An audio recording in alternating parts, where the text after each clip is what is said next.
It happens almost instantaneously. 10 to 15 seconds at best, right? How AI is helping doctors fight burnout. We just have people that swear by eating a teaspoon. A bit of honey may be the remedy for allergies this spring. And the town that's turned art into medicine.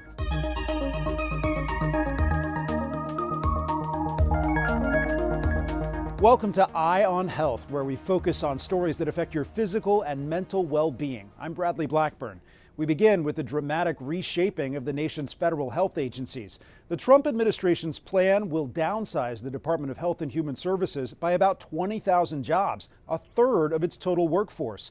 That includes cutting 3,500 jobs from the FDA, 2,400 from the CDC, and 1,200 from the NIH. I want to promise you now that we're going to do more with less. In a video posted online, HHS Secretary Robert F. Kennedy Jr. says he is eliminating, quote, an entire alphabet soup of departments and replacing them with a smaller group of agencies called the Administration for a Healthy America. We're keenly focused on paring away excess administrators while increasing the number of scientists and frontline health providers so that we can do a better job for the American people. Kennedy says these cuts target inefficiencies in areas like human resources and IT and will create scientific accountability within the bureaucracy. But he did admit this could be a painful period for his department. The United States is dealing with one of its largest measles outbreaks in years, with more than 300 cases in Texas alone, almost all in unvaccinated people. But it's not just measles. Several deadly diseases are on the rise. There's new research on a concerning trend for childhood vaccination rates, a drop that accelerated during the COVID-19 pandemic.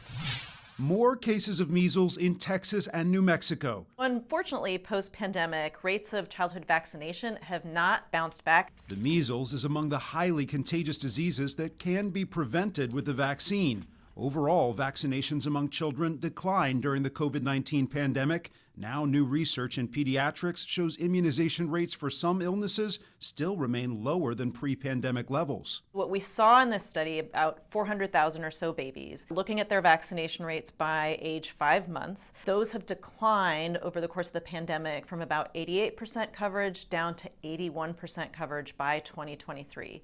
And by 12 months of age, these kids had still not caught up. The study focused on the rotavirus vaccine, diphtheria, tetanus, and pertussis or whooping cough vaccine, and the pneumococcal conjugate vaccine. CBS News medical contributor Dr. Celine Gounder. We're concerned in particular about certain groups that are lagging behind, including babies of color, people who are low income and on Medicaid, and families that may not speak English as a first language. This is an issue because even tiny dips in vaccination rates can leave communities susceptible to outbreaks.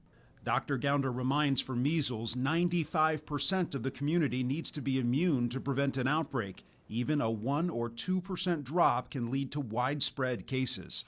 More young people are being diagnosed with colorectal cancer, and doctors at Johns Hopkins are investigating why it may be happening. The American Cancer Society recommends adults at average risk start screening at age 45. But as Natalie Brand explains, sometimes the disease can spread much earlier.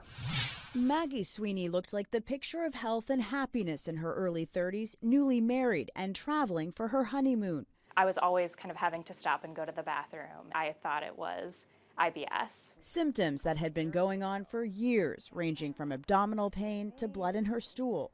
Initially, primary care physicians thought the issues could be related to diet. Sweeney finally pushed for a colonoscopy. She was diagnosed with colorectal cancer at age 32. I was still surprised to learn it was cancer and frustrated with myself to know that it had been a long time that I was experiencing that. Doctors note an alarming increase in colorectal cancer in adults 18 to 50, now the leading cause of cancer death in men under 50 and the second leading cause in women of the same age, according to the American Cancer Society. We don't know what the underlying cause is. Dr. Nilo Azad of Johns Hopkins Sidney Kimmel Cancer Center says the majority of young patients do not have a family history, prompting researchers to look at other factors. Is it the amount of alcohol that people are consuming? Is it the actual diet? We have an obesity epidemic in the United States. What would you tell younger patients who are starting to have some digestive symptoms? So we have to keep a high index of suspicion that someone, even in their 30s and 40s, when they have changes in their GI system, that this could be cancer. Maggie Sweeney's cancer was fought with an immunotherapy treatment, radiation, and surgery. I feel lucky to have my late 30s and 40s and just the rest of my life ahead of me. A reality possible by pushing for answers when she knew something felt off. Natalie Brand, CBS News, Baltimore, Maryland. March is National Sleep Month. A new survey reveals many Americans suffer from sleep apnea but are not getting the treatment they need. Only 1 in 4 Americans can identify major health consequences of untreated sleep apnea. Michael George has more on what to look for.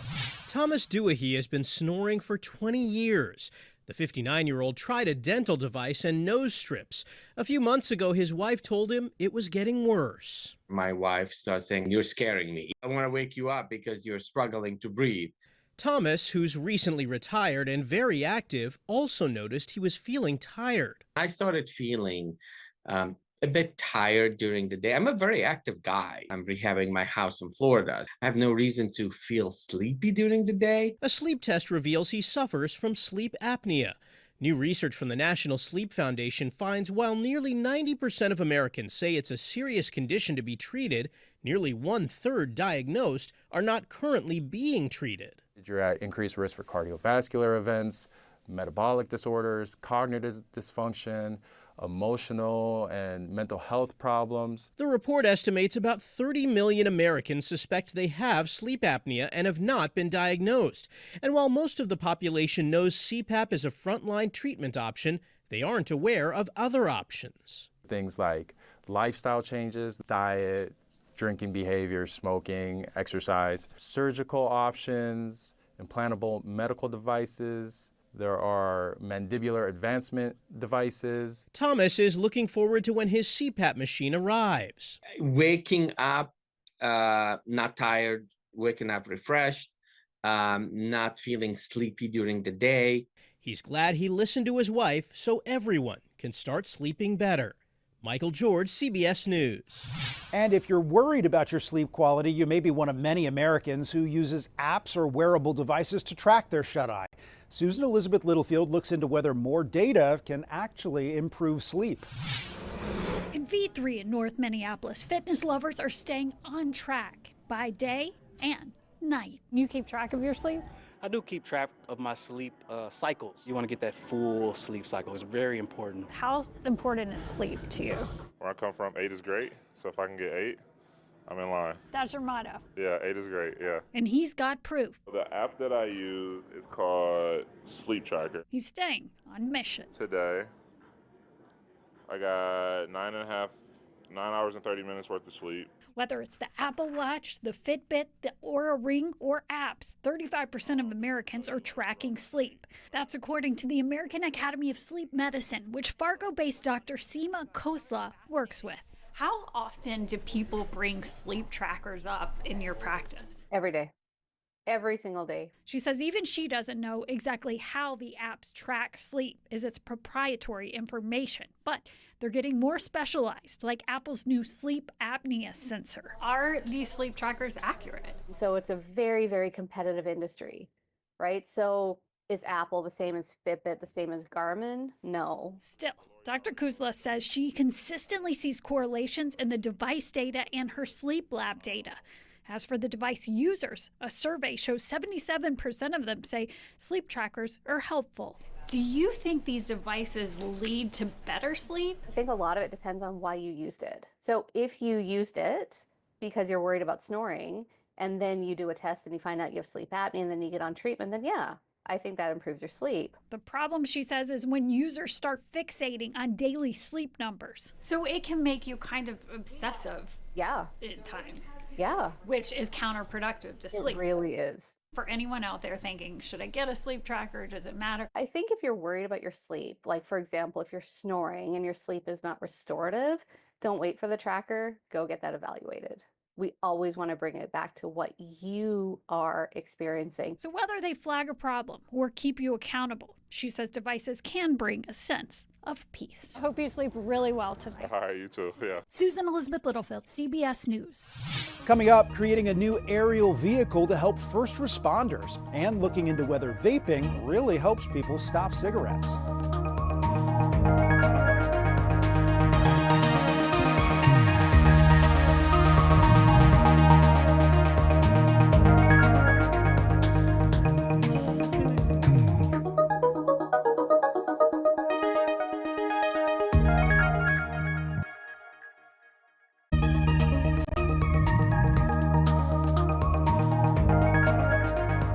Welcome back. Medical experts agree there are no safe tobacco products, and that includes e-cigarettes.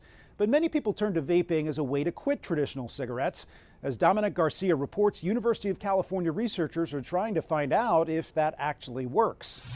It's a switch a lot of smokers make, but does vaping help them kick the habit? In our study, when we look at the U.S. population of cigarette smokers, we're just not seeing that e-cigarettes are helping them quit. Natalie Quach is a biostatistics PhD student at UC San Diego and the study's first author. She says they analyzed data from over 6,000 U.S. smokers. One of our findings shows that among smokers who vape daily, there's about a 14.7 percentage point drop in vaping and smoking cessation rate. Not only that, but they found vaping could have the opposite effect on someone who wants to quit. So this suggests that vaping is prolonging both smoking and nicotine dependence among U.S. smokers. There's also the question, is vaping better for you?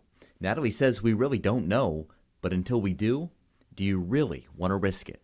It's too early to tell what the long-term health consequences of e-cigarettes will be, but the early research that's come out so far shows that they're not harmless. According to the CDC, almost 20% of Americans use tobacco products. Dominic Garcia, CBS News, Sacramento. About a quarter of Americans visit at least one museum every year. In Switzerland, a visit may be medically necessary. Doctors in one Swiss town are giving museum prescriptions to patients they believe could benefit from a visit to one of 4 museums. The idea was inspired by a 2019 World Health Organization report that found the arts can boost mental health, lower the risk of cognitive decline, and reduce the impact of trauma. One doctor says he prescribed museum visits to 2 patients to encourage them to walk more, to get in better shape before planned operations. So far, about 500 museum prescriptions have been written. If successful, local officials plan on expanding the program to other arts like theater and dance. New artificial intelligence tools are changing the doctor's office. The technology isn't replacing your doctor, but promises to help behind the scenes with note-taking and diagnostic tools. We recently got to test this new tech that you could see at your next checkup. This is an AI system that's going to be listening to us, and it's going to be scribing the note. Right on his phone, Dr. Robin Baradarian is running a high-tech tool called Suki AI. Any family history of any problems. While he talks with patient Michelle Barone in an exam, I feel burning up. Sometimes I even feel it in my ears. Suki takes notes, letting the doctor focus on her. I remember going to doctors, their back was turned as they were trying to write notes down, looking at the computer. It's not personable. It helps you concentrate on the important aspects of being a doctor. Suki does more than transcribe. It can summarize a visit, update billing records, and even give a second opinion, all for a few $100s per doctor per month. That's the AI that's listening. The company's founder and CEO, Puneet Soni, let us do a simulation to see how it works. I'm having some pain in my lower back. It started about a week ago. Creating a detailed clinical note with recommendations. It happens almost instantaneously. 10 to 15 seconds at best, right? Everything along here, it says tap to accept, so the doctor has to verify that that's accurate. Right. Years ago, the former Google engineer recognized how AI could reshape medicine. Suki's promise is not that it's going to replace doctors. It's that if you combine an AI like Suki with a doctor, they're going to be better than almost any doctor in the world at treating you. It's also a treatment for doctors who've long been burned out by paperwork. Dr. Baradarian was spending up to 8 hours a week on non-clinical work. I know this is the future of medicine. It actually has a very beneficial role in bringing back the rapport and the relationship between patients and the physician. An intelligent tool that could be a prescription for medicine. In an emergency, every second counts. Helicopters can be crucial for first responders, as are drones. But there are times that something in between is needed to get the job done. Go Aero, we are focused on this singular mission, which is saving lives.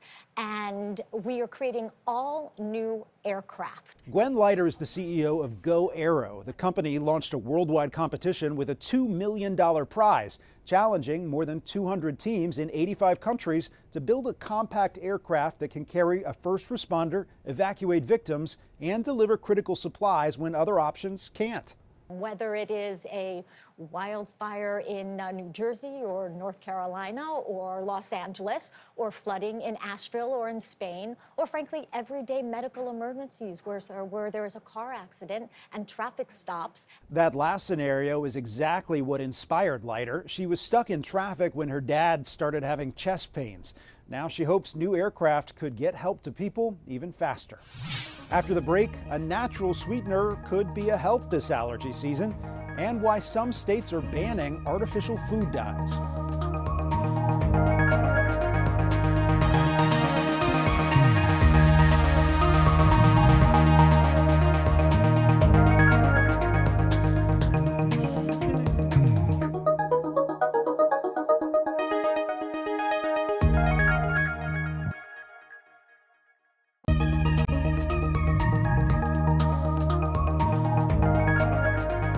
Welcome back. In one of the most comprehensive statewide bans of its kind, West Virginia outlawed foods and medications that contain some artificial dyes. The food dyes will not be permitted in school lunches in West Virginia beginning August 1st. California signed a similar law that goes into effect in 2027. This year alone, at least 20 states have introduced bills to crack down on artificial dyes and additives. The FDA has also stepped in to ban the artificial food coloring Red No. 3. The dye is used in foods like candy, cakes, and frosting. For more on the ramifications of these moves, I spoke with Dr. Nina Prasad. She leads Bloomberg Philanthropies food policy program. Dr. Prasad, we know there are a lot of changes happening with food dyes and additives right now. Have you seen so many change at once in your career? You know, globally, there has been a lot of change. In fact, I think the US has been behind when you look at progress in other countries. Countries, particularly in Latin America and the Caribbean, have really been in the lead in addressing unhealthy diets. And they've taken actions, evidence-based actions like taxing sugary drinks, requiring warning labels on the front of packaged foods to warn consumers about foods that are high in added sugar, salt, and saturated fat, and also improving the school food environment. So I guess to answer your question, I'm surprised, maybe not surprised, but feeling like it's about time that we're starting to see this activity and discourse in the US. It's certainly been happening in other parts of the world for a long time now. What does the science really say on this issue when it comes to food dyes and processed foods? What ultra-processed foods are, these are industrially manufactured foods, so produced in factories. They're usually high in salt, sugar, fat, and they contain a lot of cosmetic additives. Right now, the focus is very much on dyes and synthetic dyes, and this is just one harmful component of ultra-processed products. And so we need to look at the spectrum of cosmetic additives in these products, whether they're emulsifiers or flavors. You know, do these really serve our health? And there is rapidly growing evidence that they do not.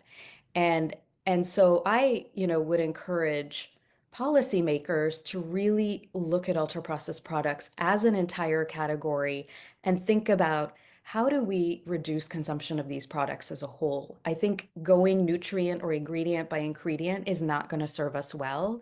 We've gone down that road before. We've gone through fads where everybody was obsessed with added fat. And as a result of that, we saw sugar go up in products.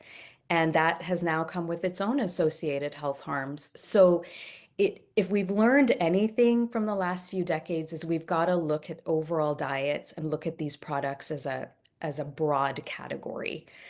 Yeah, let me ask one follow-up on that. I know with kids in particular, sometimes you hear parents that say, well, I have trouble getting my child to eat certain things. And if phasing out these food dyes and additives changes the appearance of food, is that something that kids will be able to adjust to easily? I think they will. And it's in childhood where so many of our lifelong nutritional habits develop. And in fact, if you're a child who has excessive weight or a child with obesity, you are much more likely to carry that into adulthood, along with all the associated risks, the higher risks for heart disease, diabetes, certain cancers, so on and so forth. So I think it really behooves us as a society to make healthier foods more appealing to children. And certainly we see that happening in other parts of the world. I don't want to minimize how hard that is and how difficult and challenging it is for parents to feed their kids. But I think if you can show parents the harms of these products, and also create an environment where healthier foods are easier to access, they're more affordable. We have time to actually prepare them, where children can engage in cooking early on. I feel really optimistic that if we took a sort of comprehensive approach to all of this, kids would enjoy eating healthy foods. Again, it won't be easy, but I have complete faith that it can happen. Dr. Nina Prasad with Bloomberg Philanthropies, thank you. Thank you. The Asthma and Allergy Foundation of America released its yearly Allergy Capitals report, ranking the cities most challenging to live in for those with seasonal allergies. Wichita, Kansas, New Orleans, and Oklahoma City are the worst three. But as Dawn White shows us, there's an allergy remedy that has some people buzzing. It's another busy day for Scott Jackson, who co-owns Texas Raw Honey. We've been beekeeping for probably 25 years. Customers are buzzing for their honey this time of the year. Allergy season's always good for our business because raw honey naturally has pollens in it. Dr. Alfred Johnson recommends raw, local honey to his allergy patients. Bees do collect the pollen. That's part of what the honey is. And so little bits of honey will help some people build up tolerance to the different pollens in the local area. And so that's why they talk about local honey. The cloudiness in this bottle of honey is the micropollens. The company also sells pollen granules here, which are made from bees. This is a larger dose of pollen, and it's often mixed with yogurt or cereal. Jackson says local honey can include pollens from up to 300 miles away. The prevailing winds that come from the south, they'll blow your ragweed. I think every year we get people that say, oh, I'm allergic to ragweed and I eat your honey and it benefits. The company sells about 300,000 bottles of honey per year, with this being the sweet time for sales. We just have people that swear by eating a teaspoon of raw honey per day helps them with their allergies. It makes you feel pretty good that not only are you helping with those allergies, but you're providing a natural sweetener, that you're doing something for the health benefit of people. The duo plan to remain busy as the buzz for raw local honey continues to grow. Dawn White, CBS News, Alvarado, Texas. That's Eye on Health for this week. I'm Bradley Blackburn. Thanks for joining us, and be well.